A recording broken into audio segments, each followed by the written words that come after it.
Hello. Oh, I hate when it does this before I put up the slides. There we go. There we go.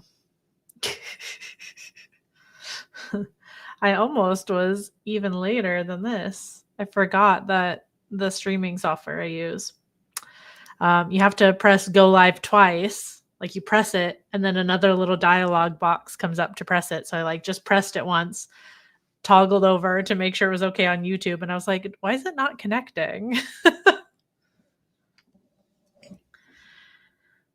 Meanwhile, I didn't press it twice.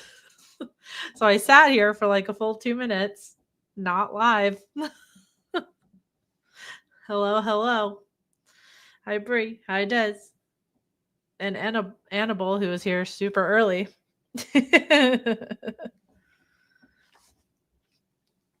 Welcome to Creepy Book Club. Making sure. Oh, I'm not caught up on here. Okay, cool. Marielle is here because she, in fact, did not DNF. In fact, she had the book done super early. You were on your shit. I hope you're ready to discuss. Because there's a lot going on in this book. We got 3 timelines. We got a whole lot going on.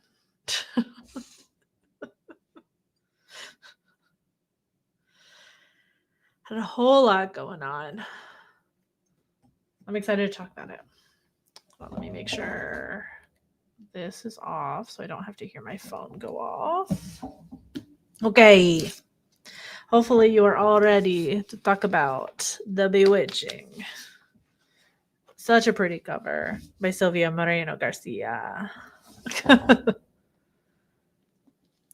Your stream invite also had 3 timelines.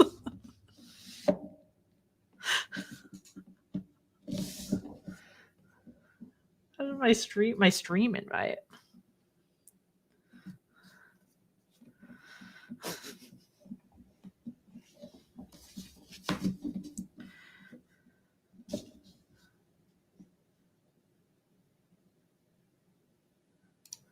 Oh, already Bree coming in hot. I don't know about a lot considering nothing happened for the first 150 pages. All right. Let's begin. Let's begin.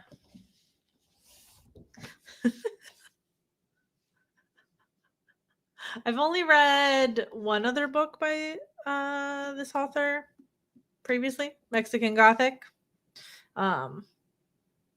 which I thought was quite good, but it's been a couple years since I read that. I don't know. I dug this one. I don't know. What do you guys want to get into first? I have slides, so we can go off of the slides if we want. Or if Bree is typing a dissertation right now.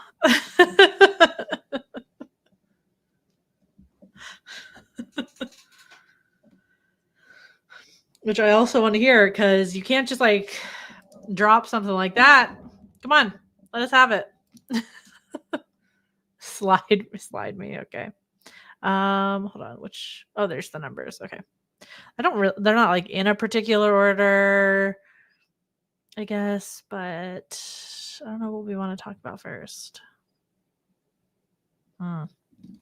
What do we want to talk about first, actually? That's probably a good thing because we can jump right into it. We can go off of the timelines. I do have like a slide per timeline. The incest. Okay, well.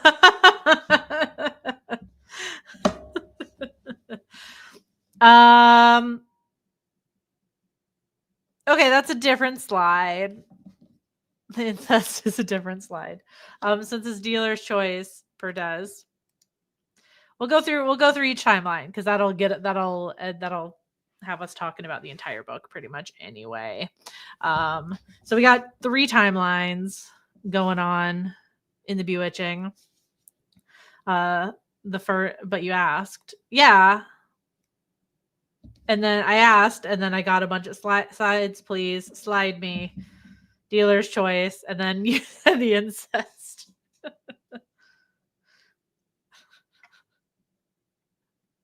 We can talk about Alba's first. We can talk about Alba's timeline first.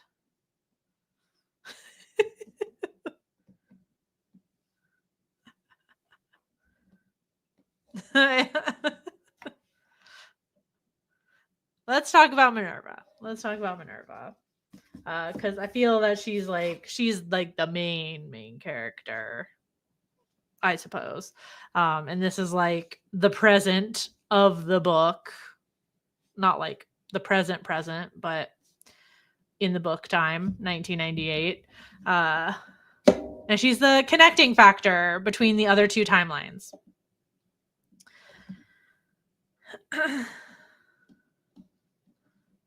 Just in case you forgot it was the 90s, please know she's listening to PJRB. The name drops of all the bands that she listens to are definitely a reminder.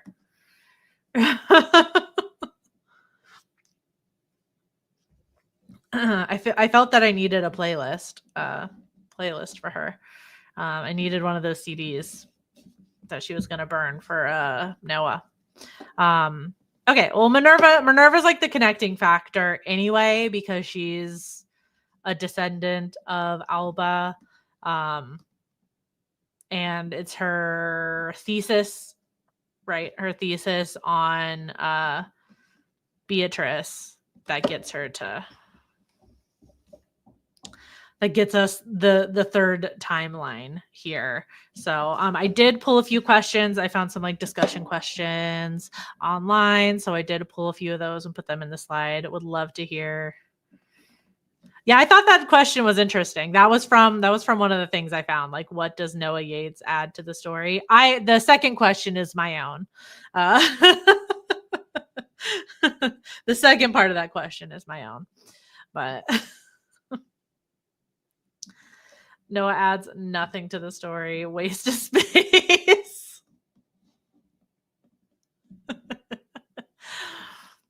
But yes, he knew on both counts. Okay. Well, I guess that's not... I guess at the very end, he's not necessarily a waste then if he knows, because then he represents like a threat at the end of the story. which is I feel like really could be, we could make that to be really significant, considering he's a white man and she's Minerva's not white. So the fact that at the end of the story, after all that, she has the threat of this rich white man looming over her.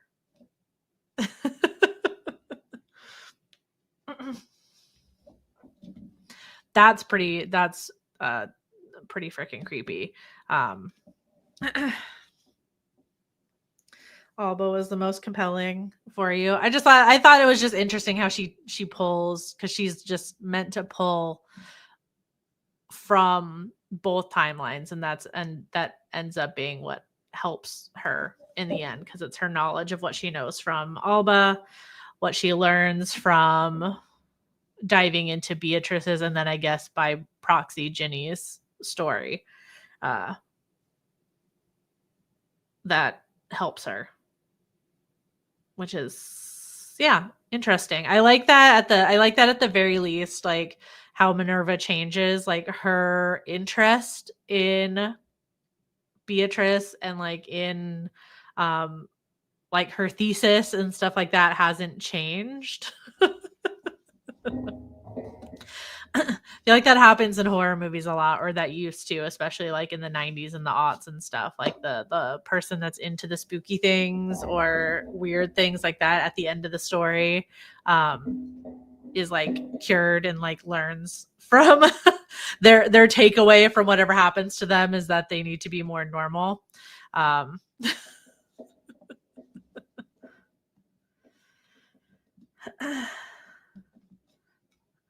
Interesting. Okay, see, I didn't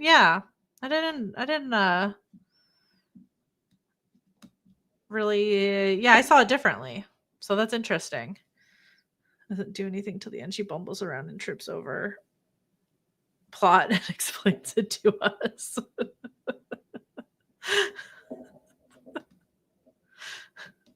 I feel like she's like our I saw her as like our like representative in the book a little bit. Like she's experiencing all of this, and then we get the other two timelines to like contextualize what's happening to her like in real time. But because that is her role, I can see that though, because she is like her job is like investigating all of this stuff. That's her job in the story.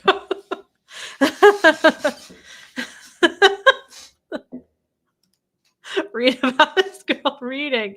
Incredible. I didn't mind reading about her reading.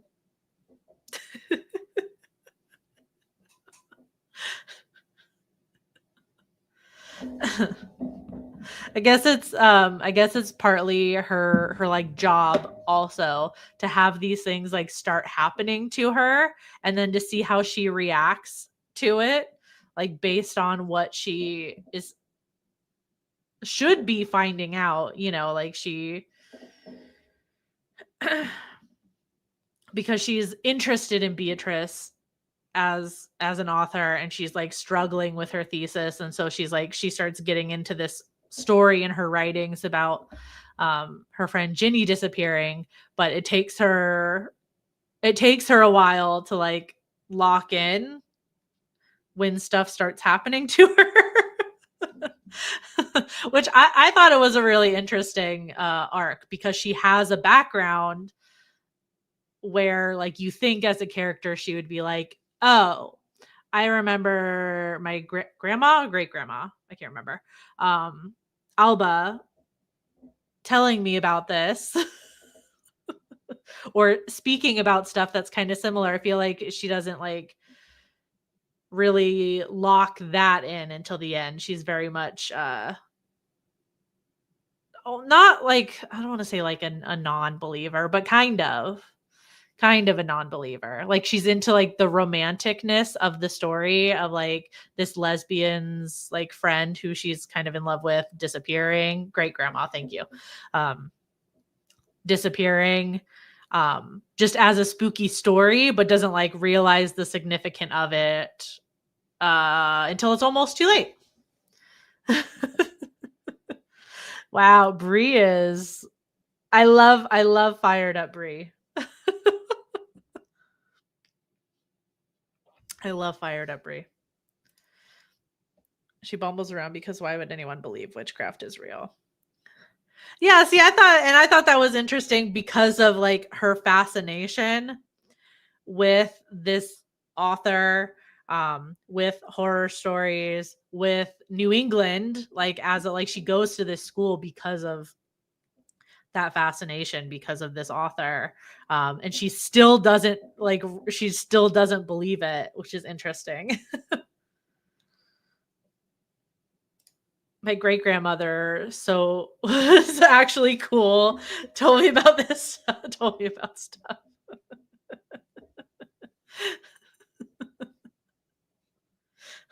I kind of wish we like could have gotten like a few scenes of them together, I think. But yeah, she clearly, it's like, did not lock in what anything her great grandmother told her. But since you guys are leaning that direction, let's talk about Alba. Let's talk about Alba's timeline, the 1908 timeline.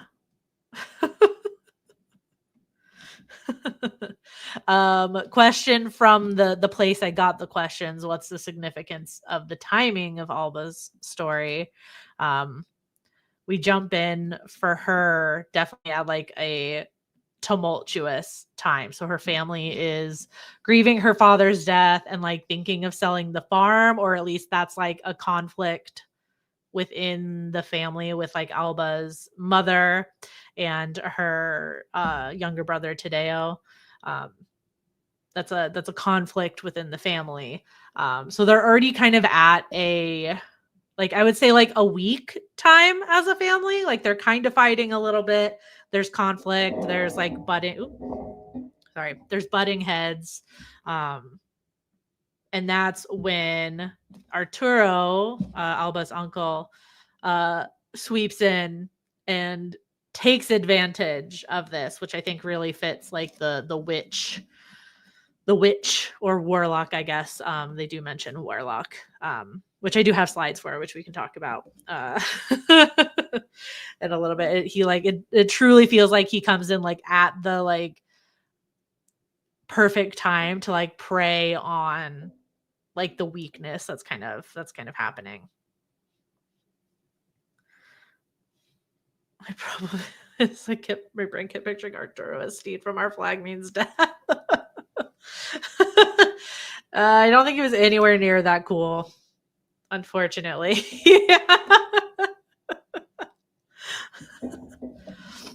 But I found it super interesting that like in both timelines, I guess in all of the timelines, because Carolyn is in 2 out of the 3.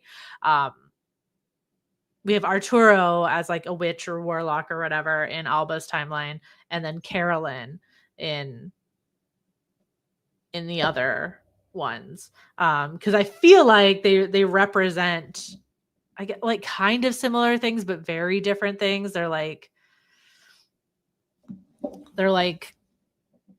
from very different backgrounds. Like I almost feel like Carolyn is like the expected one, I guess. If we're gonna go with like witches are evil, they're preying on people's blood for power and stuff like that. That definitely seems like a rich white woman thing to do.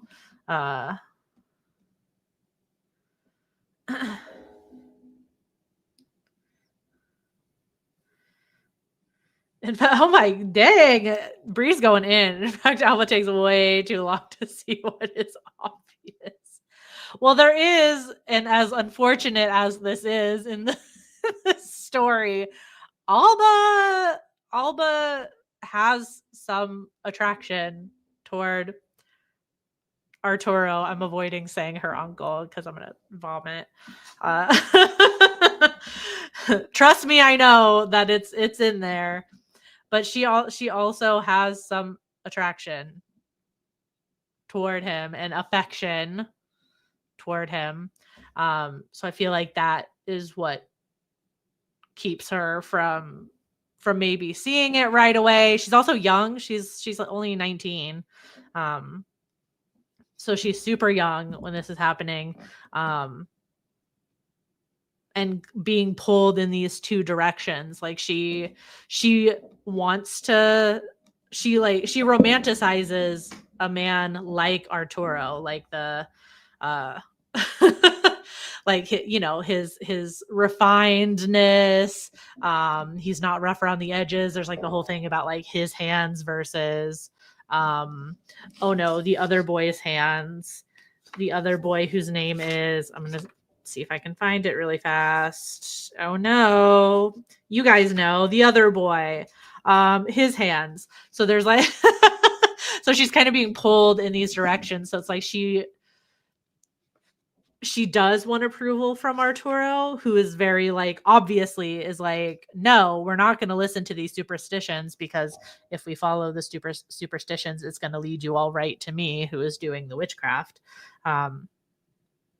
And like the superstitions of her town. So she's kind of being pulled in 2 directions. Wow, I really can't find his name. I'm sorry to this boy. Valentin. Put a little respect on his name. He suffered an awful death. Yeah, I'm with Des on. I'm with Des on this one. She's a smitten, horny teenager. Yeah. Don't expect her to have good judgment. She's just a child. She's a child. Feel so bad for Valentin. Yeah, Valentin.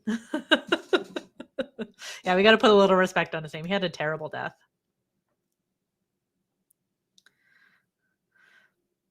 Alpha would have made out with the old witch ladies if they offered. Girl was pent up.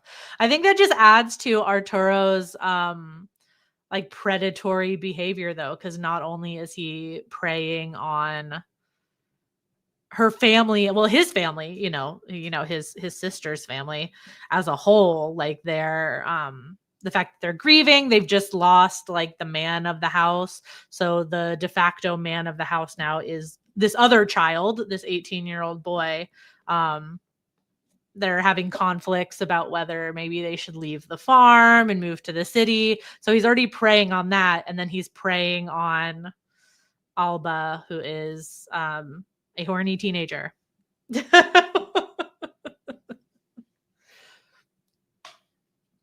He is just a predator in every definition of the word.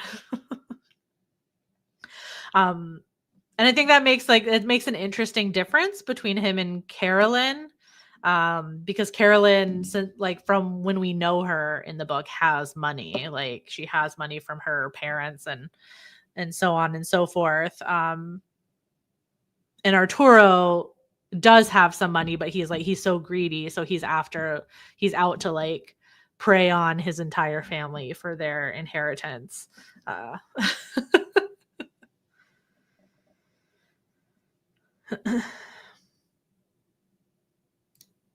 And I just finished this 2 days ago, but was Arturo responsible for the father's death in the first place? Maybe. I mean, considering what he does after he arrives and he immediately preys on Tadeo next, who is the next like man of the house, right? That would make sense. And then towards the end, when he's when Alba like fully knows what he is and what he's doing, I think he mentions his own. I think he mentions like another family member of his or something, and like that they're gonna they're gonna suffer an accident also, or he's like implying that he's gonna kill more family members for inheritance. Hi, Doctober.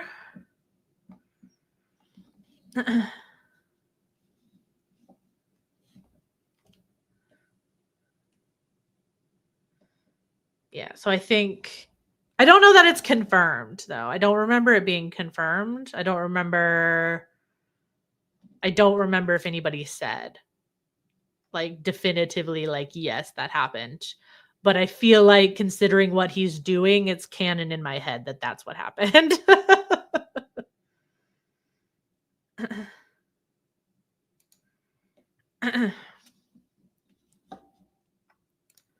Disagree that Carolyn was more likely to be a villain. In this patriarchal society, Arturo is steeped in privilege. They were both predators on equal footing for me. Okay, interesting.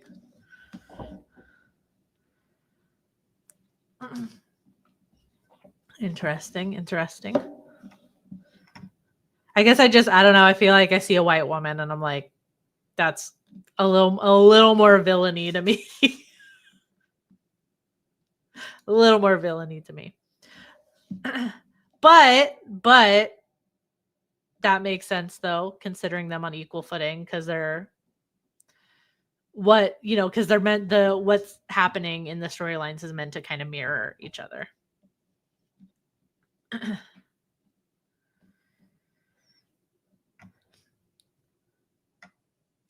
Carolyn got power and privilege from her father. She says that several times. Yeah, for sure.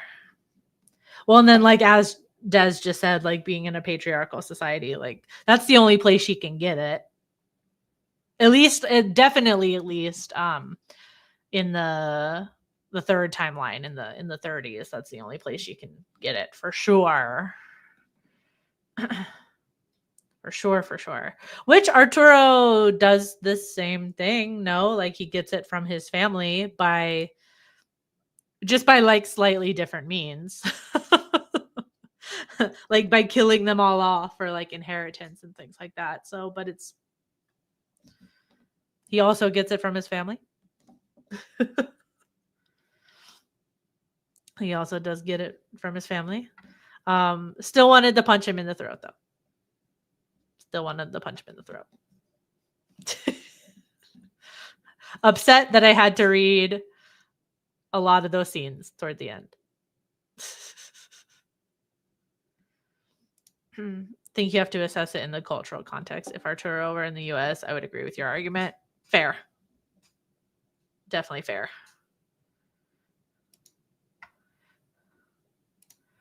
Okay, in that case, since we're talking about Carolyn and Arturo as well and what they're doing, let's talk about the third timeline, 1934, Beatrice, and I guess Ginny by extension. It's both of their timelines. Both of their timelines. But I think it's important that it's from Beatrice's point of view for Minerva, if we're considering her like our kind of like window in character. Because with Alba, we have like another point of view like Minerva, where it's like the bewitching is happening to her and her kind of experiencing these things just like Minerva is. With Beatrice or Betty, she's seeing it happen to her friend. So we kind of have like an outside looking in context. So I don't know if like, do we think the story would have played out differently if it were like Ginny's firsthand account that Minerva were reading?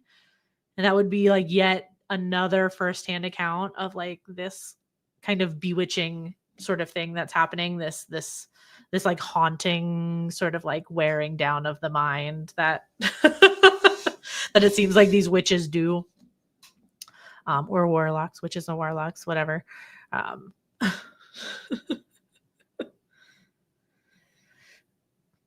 Yes, Betty, our lesbianic queen. We stand. Her my saving grace.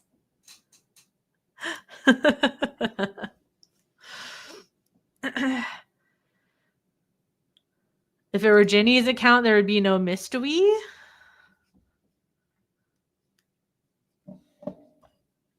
I think it would just be too much of the same.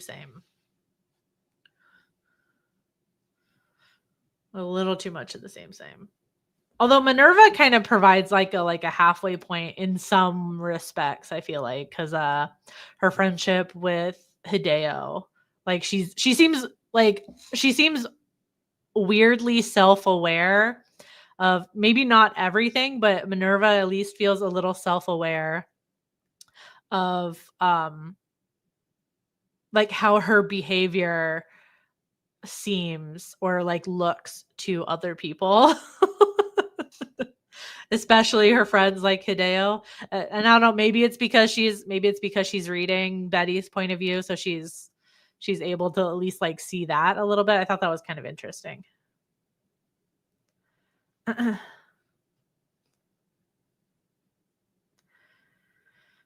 And maybe no gay, which is unacceptable. Maybe no gay. Ginny? I don't think Ginny was gay, like at all.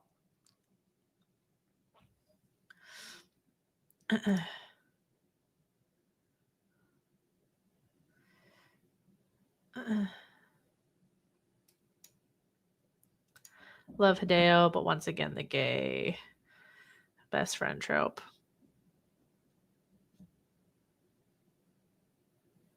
Yeah, I feel like he really didn't have anything to... I think he was just kind of like a best friend trope also. He didn't really have much to do except let Minerva know that she looks like shit and is and he's worried about her.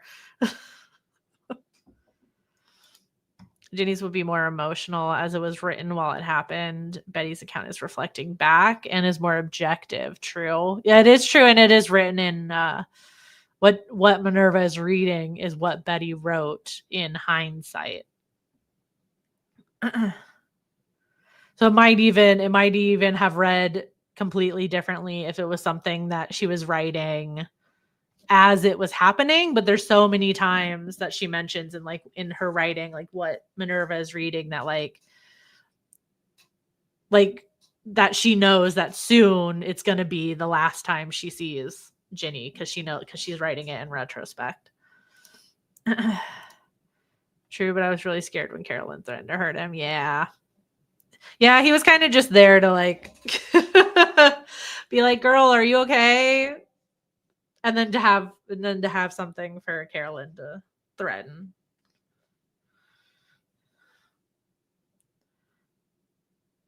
Ginny was the straightest straight woman that ever straight woman. Okay, so you were talking about Ginny. Okay, I was like, yeah, at no point did I think she was going to return Betty's feelings, unfortunately. I would have loved me to be wrong. But yeah. I don't know what gave it away. I think maybe it's like the first scene that we kind of read with the two of them, and Ginny gets scared by something and Betty is comforting her, and then Edgar shows up and she immediately runs into his arms, and I'm like, yeah, no, there's no chance. It's not happening. It's not happening.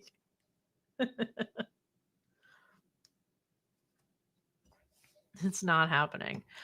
Okay, let's talk about the witches. I know we kind of already did, but and kind of like, I guess, what they do, but the witch lore in this is a little bit different. Like we've seen evil witches before.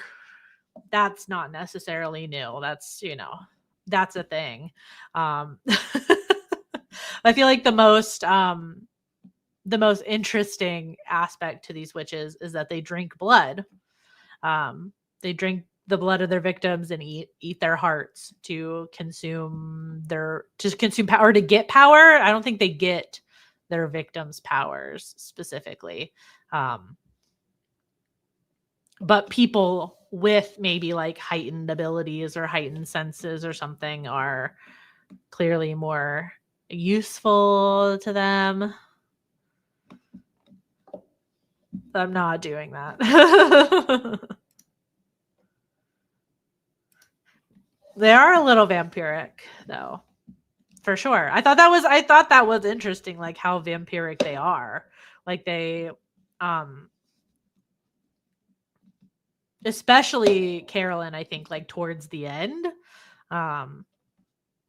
where she's, almost villain monologuing, not quite villain monologuing. That she's going after Minerva because she needs more time. She needs more time in order to raise she needs to get a great grandson out of Noah, and raise them to be to be a witch so they can carry on the legacy or whatever. It's very vampiric, like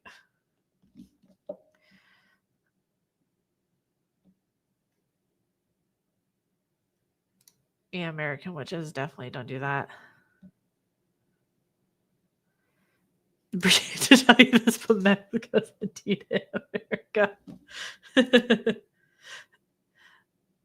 America is 2 continents. There's the North and South America.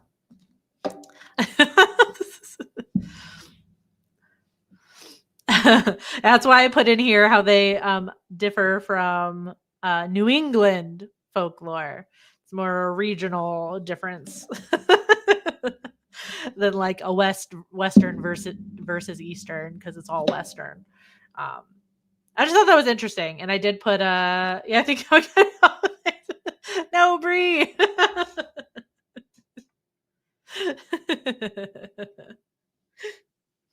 I did put in a little quote here. This is from the afterword. It's a very short afterword that the author wrote, but she just does mention a little bit her own great grandmother, her stories about witchcraft. So she wrote that they were, quote, malicious entities who blighted the crops or called forth storms, which we definitely see like a blight of the crops Alba storyline. They suck the blood of their victims and turn into giant balls of fire. I like that one a lot. I kind of wish that had happened in the book. Oh my god, did she actually leave? I saw it drop. No, Bree. Oh no.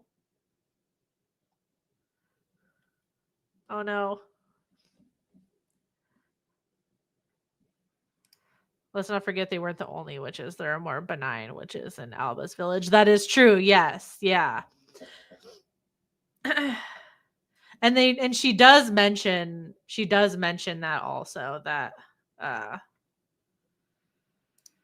magic isn't good or evil, it's the person. Which is true.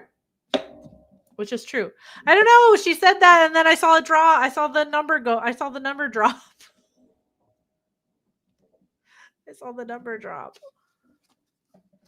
See, this is what happens when we play around too much. We gotta stop playing around. We can't always do the bullying bit.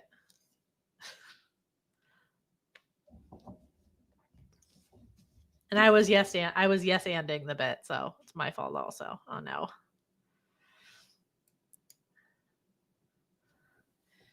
Oh no, oh no.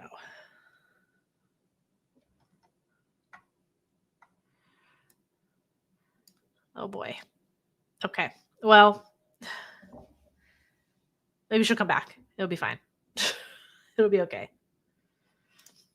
Hopefully it's all fine. But yes, you are correct, Des. You are correct. But I guess that's also just like a superstition thing also, that witches are bad. So I wasn't like all that surprised. By the, I guess, like red herring that Alba thinks it's the one witch that's doing something because she saw her like interact with Tadeo before he disappeared. But in reality, it's just evil people doing bad things, and it's not the magic. It's not the magic itself that's bad. Just the people. Oh no, what's happening? Are we okay, guys?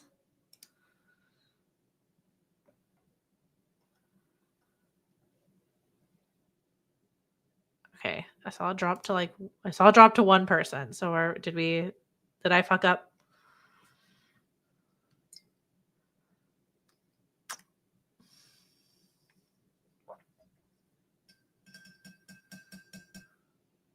I'm good. Not sure what happened. I don't really know. Yeah, I mean, oh no.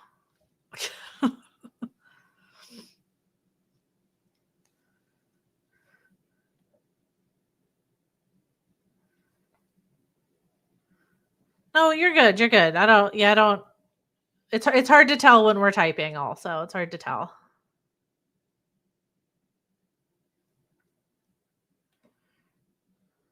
It's hard to tell when we're typing. We'll get it sorted. It's okay.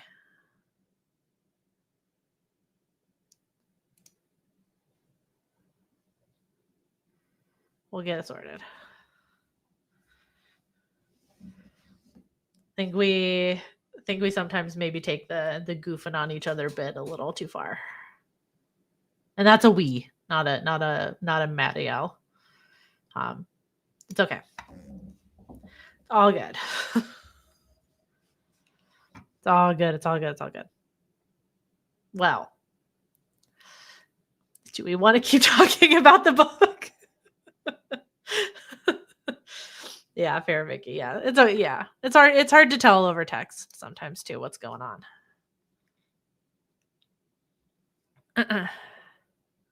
Okay, well, we kind of already discussed this anyway.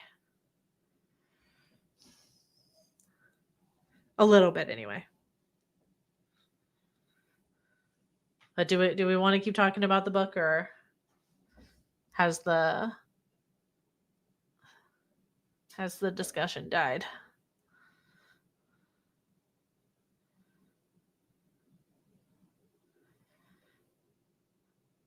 Uh-oh. Thought of Nosferatu as well. That was like the first thing I thought of. I'm glad I'm not the only one. I kept thinking of how like Ellen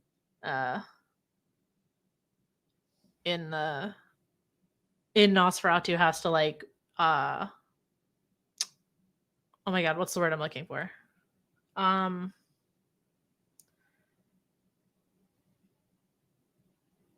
She's like being bait. That's not the word I was thinking. Seduced. She has to like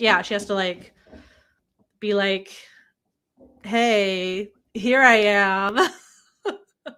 To kind of draw the person in. I felt that a lot with what Alba does to like defeat Arturo, which is like this. It was the scene that made me want to like throw up because it was. I'm like, that's her uncle. I don't like this. But it's his like exploitative nature that ends up being his downfall, and that his predatory nature. Even though he like claims that he could like sense her deceit and stuff like that, it's like clearly your predatory nature got the better of you because you couldn't really. And he ends up being defeated. Which is like the same with like Carolyn also, because she just wants more and more power. She's able to be tricked also. So I just thought it was interesting what it says about the nature of like witchcraft in the story because of that. Because like you said, there are good witches, but the story really doesn't focus on that like at all.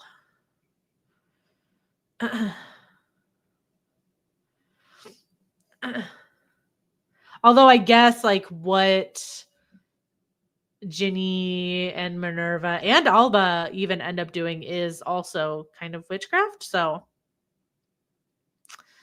it's just not pointed out, I guess, as straightforwardly. Because they're also like making these charms and like doing sigils and stuff around to guard against the witchcraft, which is also witchcraft. Yeah. But it's been a minute since I've read a story where it's like largely like witch is bad.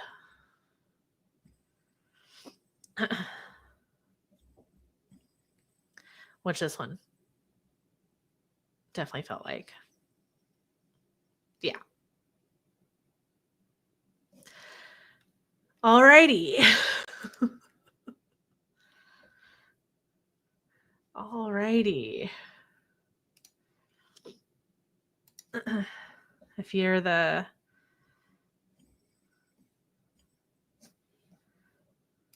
I think you could read those witches as a metaphor for all-consuming nature of power and privilege. Yeah, seeking more of the same by literally sucking the life out of others. For sure. Yeah, that definitely feeds into what they both do. Like it's all consuming for them, it ends up being all consuming for them because they can't they can be easily tricked because they're so obsessed with the power that they get from like consuming others that they're able to easily be tricked. Able to easily be tricked with this kind of like spell trap thingy that they do by drinking that like kind of potion thing that they create to subdue them. So you're absolutely right. It is a metaphor for the all-consuming nature of power and privilege. Like literally like exploiting others and harming others for power. Sounds awful familiar. It sounds awful familiar.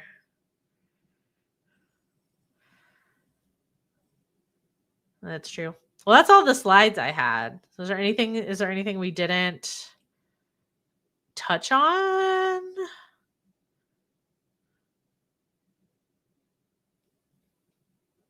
I mean, I think we did. I mean, I guess the benefit to like it being 3 timelines where the same thing is happening essentially like the same patterns are happening. Like, Mario, you're okay. We'll figure it out. You're good. You're good. You're good. You're good. You're definitely good. All good. We'll figure it out. We will figure it out. What was I saying? But yeah, since the same thing is happening, it kind of makes the discussion a little bit easier because it's like we see a similar thing happening in each timeline, and it's really just how the different characters deal with it. Nothing more to add except I'm glad there was no rich white boy romance. You and me both. Oh my god. I was getting scared. I was getting scared for a little bit because Minerva has those interactions with Conrad for one, which she does say they did like I think they made out once, like, but it was like a past thing that happened. And then I was like very nervous that it was going to happen with Noah also. So I'm also very glad it did not happen. I was nervous. I was very nervous. Definitely better than last month's book, right?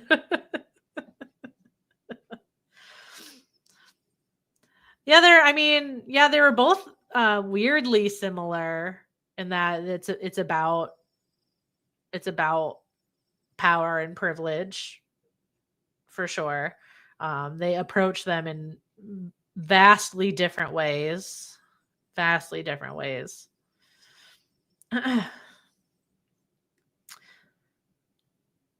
Yeah, this one was just super different. It was just super duper duper different. I was just surprised that I was like reasonably into all three timelines. Like normally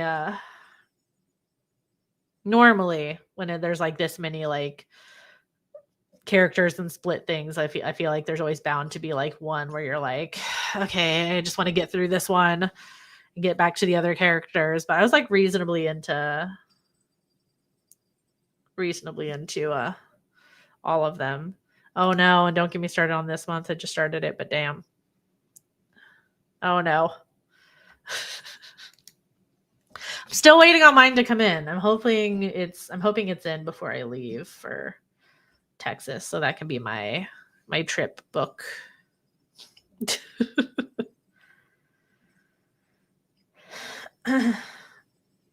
Hoping that could be my trip book. It should be in time.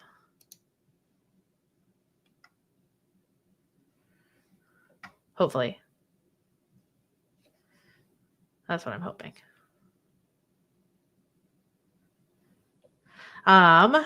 Do we want to actually hold on? Let me get rid of this. No, God, I hate that view. No, that one's better. I can't tell if those are good dams or bad dams. Actually, you know what? I don't want to know. That sounded mean. I don't not want to know. I just want to wait to know until we discuss it.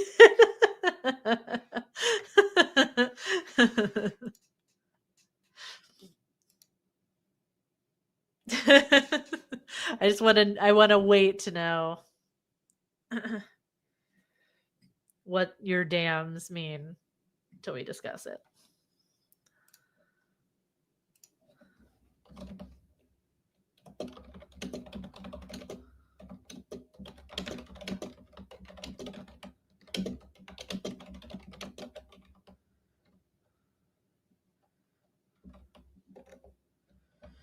But what else did you guys read this month? What else?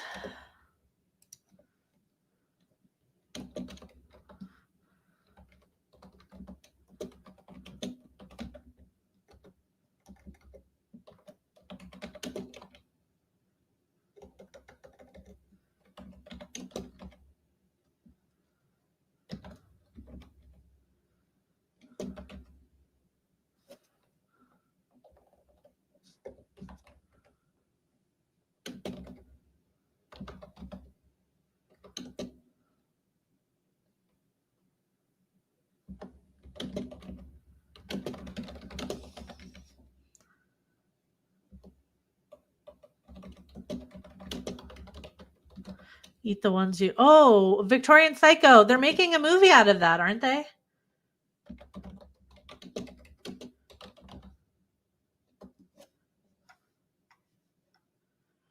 Hold on. I'm trying to Google it. Psycho movie.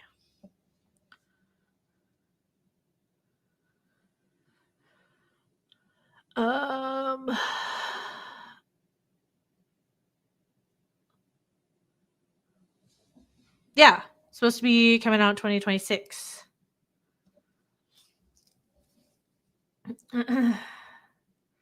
Last one based on Vicky. Yeah, they never learn. What did you think? What did you think?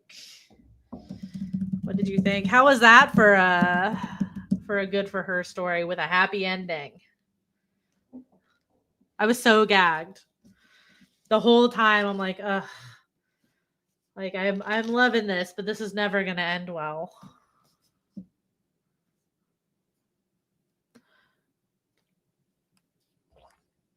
So I was surprised when it surprisingly ended well.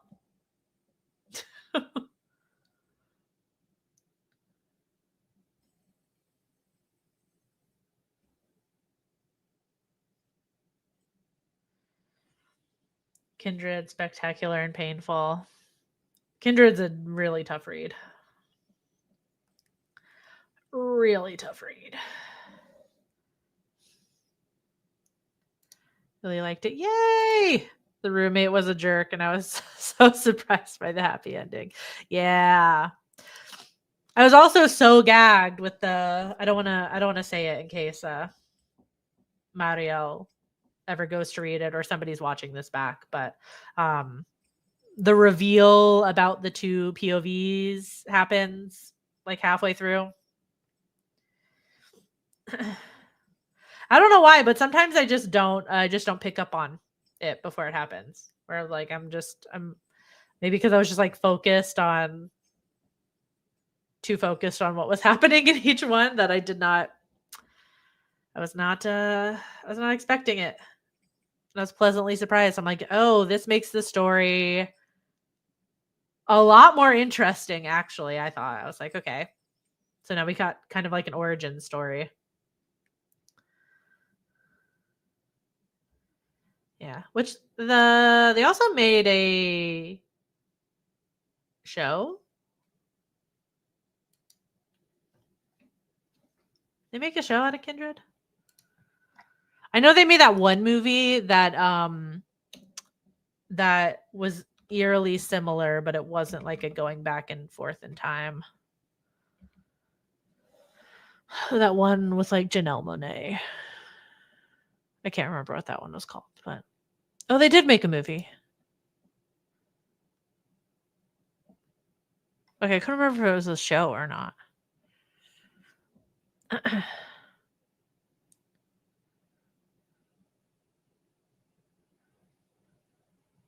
Yeah. Heard the show's bad. That's unfortunate. That's unfortunate. Although this doesn't even... The summary of this doesn't even sound like it's... I might be looking at the wrong thing. This doesn't sound like the book.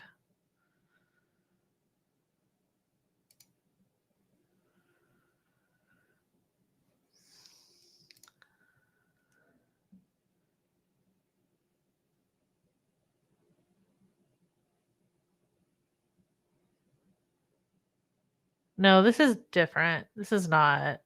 Okay. I don't know what I'm looking at. It has the same name. It's from 2020, but this summary is not...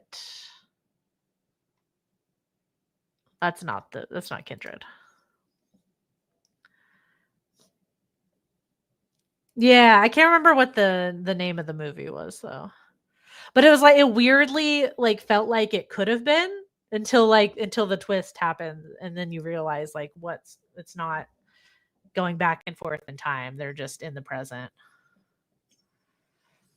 I just thought it was odd that I was like, it's weirdly like so similar. Just that one detail kept it from being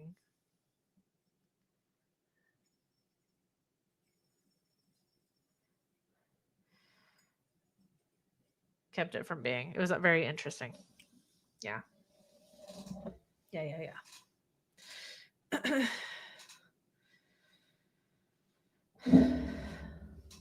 Yeah, I don't think I finished a lot. I did finish The Long Walk. Talking about Stephen King. I wanted to read it for the movie. Wanted to read it for the movie.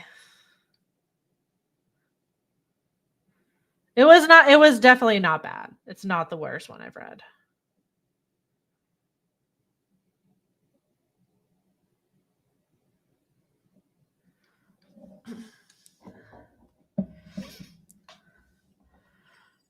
I think when Stephen King confines himself to kind of like one setting almost, it's almost like an isolation, even though they're walking and they're not in one spot, but it feels isolation-y because it's like, I don't know, it's a lot of the same and they're just going crazy. And he doesn't have as much time or opportunity to be like fat phobic or use racial slurs and stuff like that. Then you can really just enjoy him writing about something scary. So out of all the ones I've read, this one up there, because it has way less King-isms. I think that's why like The Girl Who Loved Tom Gordon and Dolores Claiborne are some of my favorites of his, because there's the least amount of King-isms.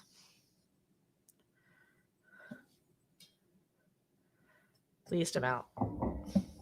And then I'm still in the middle of a whole bunch of books, so. Yeah. Not good of me. Oh, and I did finish This Is How You Lose the Time War also. Okay, so I did read a few things. I read This Is How You Lose the Time War. Finished that one. That one was really good.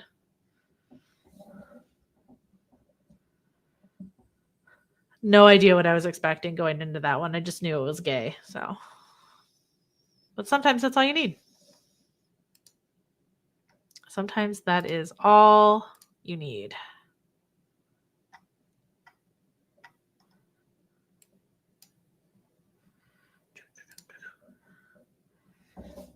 Okay, well. Well, this was definitely a fun discussion, interesting discussion. I thank you for that. You guys already mentioned it, but I'll pop it up here for anybody lurking or watching back. And I, of course, don't have the individual fucking picture again. So I'll put up this one. A Game in Yellow by Haley. No, wrong side. Haley Piper. Right there. That is the September book. That's what we're reading now. And then Fiend. Hold on. I can figure this out. There we go. Fiend by Alma Katsu is next for October. And before you know it, we're going to have to start thinking about 2026 reads. I don't even want to like think about it being another year. You did not ruin the whole stream. Don't worry about it. You're good. If you like that, try The Light Brigade by Cameron Hurley. Just going to snap a picture of that. So I have that for later. Thank you. Thank you for the recommendation. Got that on my phone. All right. Another creepy book club. In the books. This one was not as traumatizing. It was a little traumatizing, but not so bad. Can't wait to start A Game in Yellow and then see what you guys are talking about. At least those of you that have started it. But yeah, I will see you here again in a month to talk about the September book. We're almost at the end of the year. This It's fucking crazy. Thank you guys for. Yeah, it wouldn't have been as traumatizing if it wasn't for Uncle Pedo. You're right. You're absolutely right. And that's what I meant by mostly not traumatizing. Good night, you guys. Bye.